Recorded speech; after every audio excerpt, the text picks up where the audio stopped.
Hello, আমি অনিতা। আবার একটি কাজ নিয়ে চলে এলাম। এটা একটা কমিশন কাজ ছিল।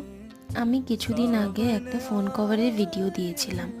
তো ওই কাজটি দেখে আমাকে একটি বোন তার নিজের ফোনের জন্য একটি ফোন কভারের অর্ডার দেয়।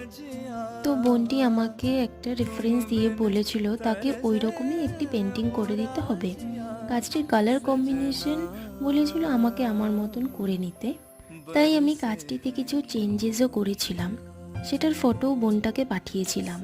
বোনটা এতটাই ভালো যে আমাকে বলল, দিদি তুমি তোমার মতন করে করো, একদম লাস্টে ফাইনাল ফটোটা আমাকে পাঠিও, তাহলেই হবে। এই কথাটা শুনে খুব ভালো লাগলো। আর তোমাদেরও যদি কেউ এই রকম ফোন কভার করতে চাও তো আমাকে ডিএম করো, আমি বাকি ডিটেল ডিএমে বলে দেব। আজকের জন্য এখানেই শেষ করলাম। আবার খুব জলদি দেখা হবে অন্য কোনো কাজ নিয়ে। টাটা।